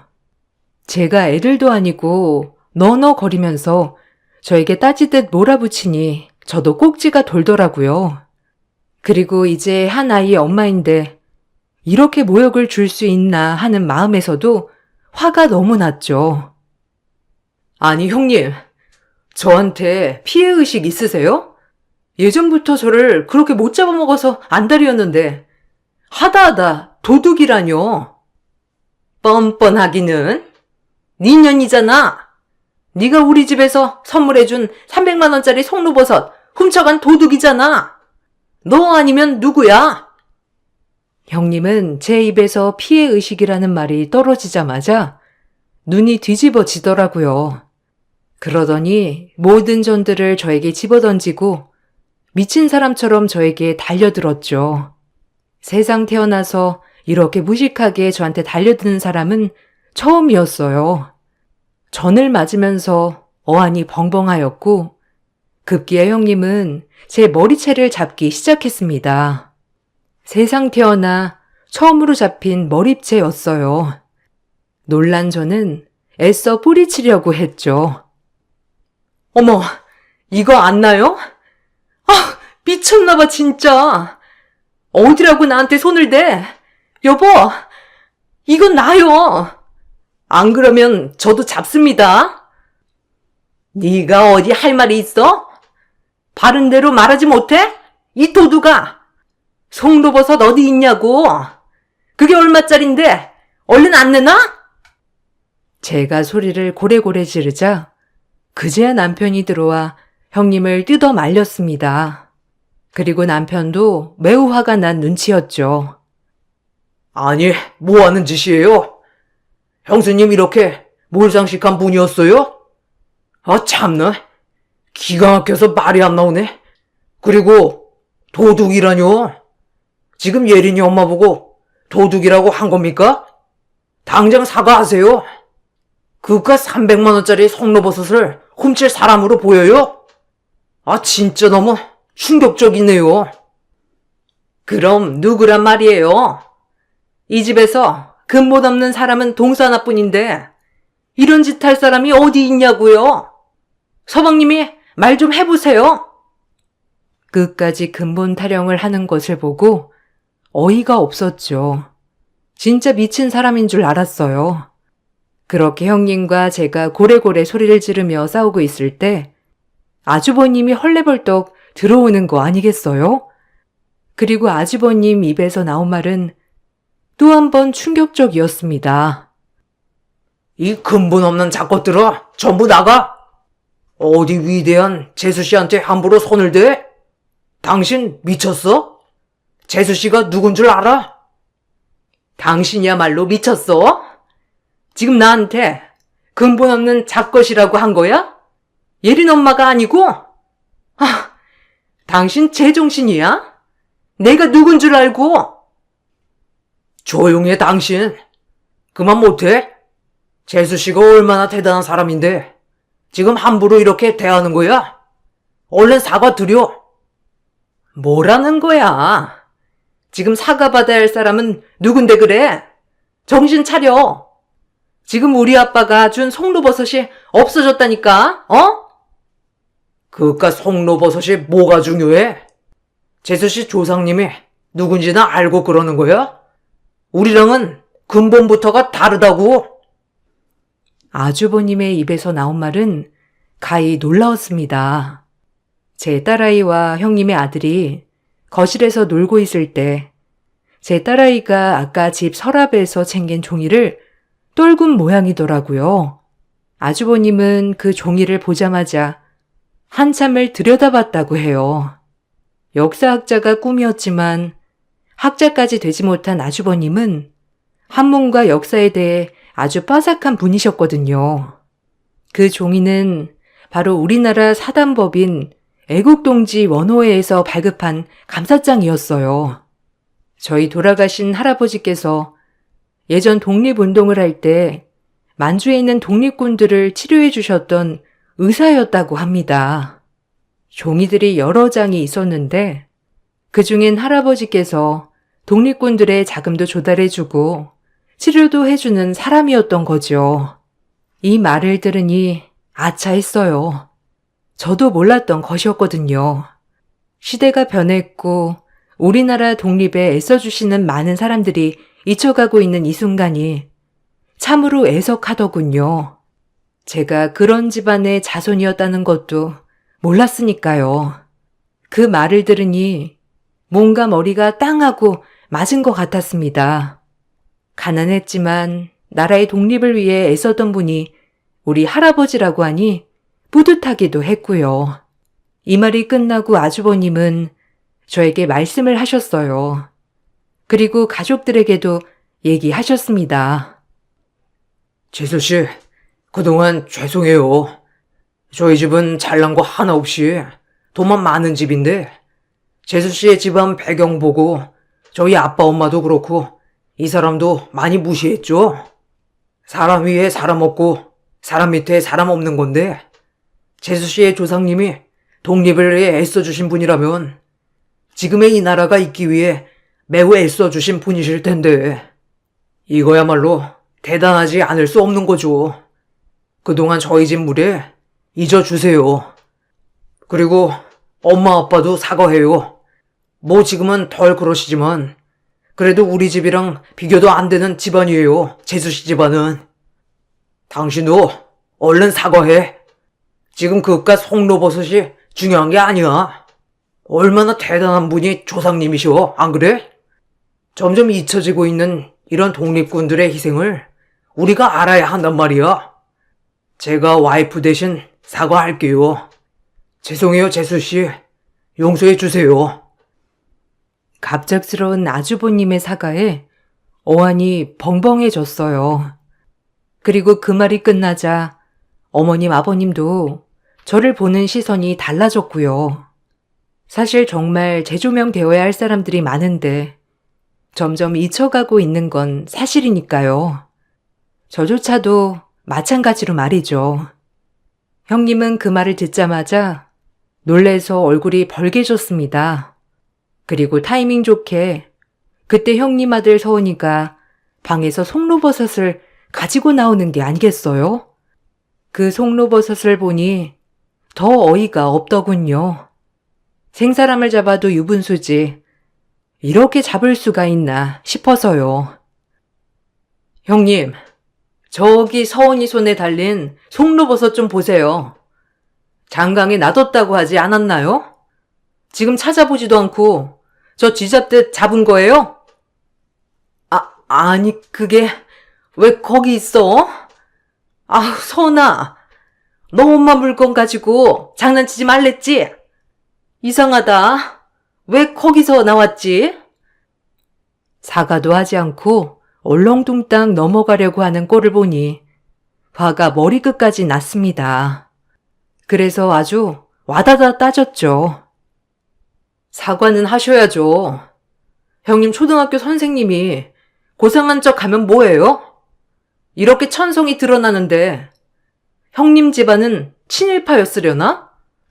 사람이 어떻게 이렇게 앞뒤가 다르고 나보다 약한 상대 깔아뭉개려고만 해요? 네? 사람의 정이란 눈꽃만큼도 없어. 얼른 사과해요. 생사람 잡은 거랑 그동안 나 무시한 거 알겠어요?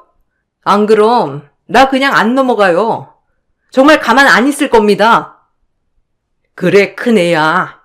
너 얼른 사과해라. 네가 심했어.